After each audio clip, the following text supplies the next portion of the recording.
আমি সজীব ওয়াজেদ জয় বলছি। আপনারা জানেন এই গত কয়েক সপ্তাহ ধরে আমাদের বাংলাদেশের যে গন্ডগোল সংকট চলছে, এই যে ছাত্রদের কোটা বিরোধী আন্দোলন, কোটার বিরুদ্ধে আমরাও ছিলাম।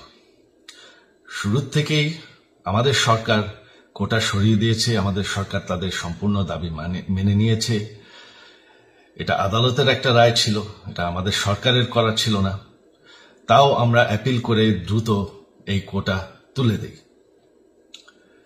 তাতেও আন্দোলনকারীরা সন্তুষ্ট না।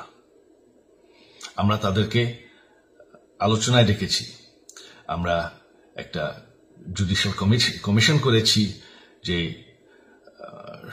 সংঘর্ষে যে হত্যাকাণ্ড হয়েছে সেটার বিচারের জন্য।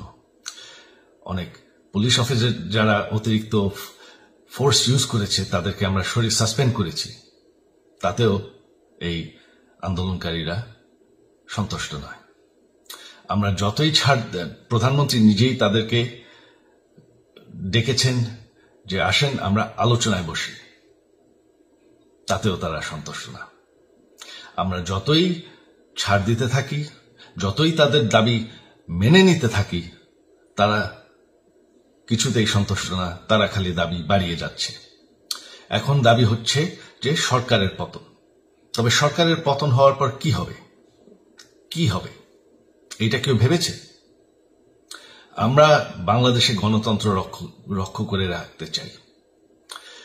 সরকার পতন করে নতুন সরকার আসার সাংবিধানিক অনুযায়ী শুধুমাত্র একটি উপায় আছে, সেটা হচ্ছে নির্বাচন। আমাদের সুপ্রিম কোর্ট রায় দিয়েছে যে কোনো অনির্বাচিত সরকার 1 মিনিটের জন্য ক্ষমতা নিতে পারবে না। তো তাদের এই নির্বাচনের দাবিও যদি আমরা মেনে নেই, তো তারা তো এই পর্যন্ত কোনো দাবি, আমরা যত দাবিতেই রাজি হয়েছি তারা তাদের দাবি বেরিয়ে যাচ্ছে।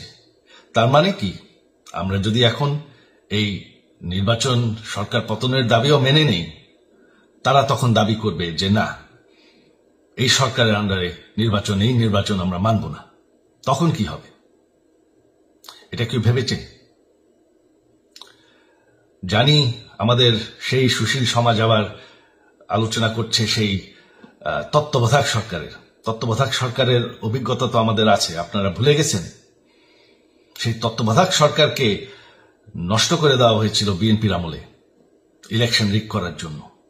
তারপর যখন আরেক তত্ত্বাবধায়ক সরকার আসলো, দেশের কি অবস্থা হয়েছিল। শেষমেশ সবথেকে বড় কথা যে আমাদের সংবিধানে স্পষ্ট বলা আছে এবং আমাদের সুপ্রিম কোর্ট রায় দিয়েছে যে অনির্বাচিত সরকার 1 মিনিটের জন্য দেশের ক্ষমতায় থাকতে পারবে না।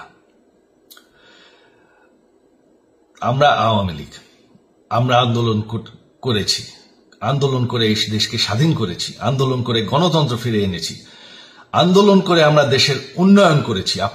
আপনারা যে বঙ্গবন্ধুর মেয়ে শেখ হাসিনার বিরুদ্ধে বলছেন, আজকে শেখ হাসিনা না থাকলে বাংলাদেশ এতদূর আসতে পারত? অসম্ভব।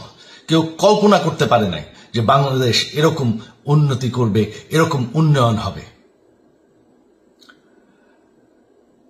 ঠিক আছে, শেখ হাসিনার পর আপনাদের কি হবে সেটা আমারও চিন্তার বিষয় না, আমার পরিবারের আর চিন্তার বিষয় না, আপনারা বুঝবেন। তবে এইভাবে সংঘর্ষ করে, হত্যাকাণ্ড করে ক্ষমতা দখল করা যাবে না। এটা আর আন্দোলন না। যখন পুলিশ হত্যা করা হচ্ছে, নিরীহ মানুষের উপর হত্যাকাণ্ড চলছে, মানুষের বাসায় আগুন দেওয়া হচ্ছে, জার্নালিস্টদেরকে হত্যা করা হচ্ছে, এটা হয়ে গেছে সন্ত্রাস। আর সন্ত্রাস মোকাবেলা শুধুমাত্র একটি ভাবে করা যায়। আমার অনুরোধ, আমাদের ল এনফোর্সমেন্ট, আমরা অনেক ধৈর্য ধরেছি, তবে এখন আর এটা সহ্য করা যাবে না।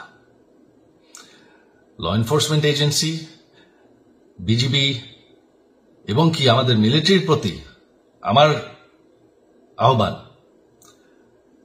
যে আপনাদের দায়িত্ব হচ্ছে আমাদের দেশের মানুষকে নিরাপদ রাখা।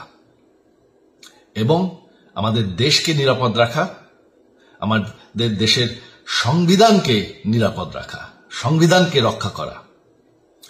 তার মানে 1 মিনিটের জন্য কোনো অনির্বাচিত সরকার আমাদের ক্ষমতায় আসতে দিবেন না।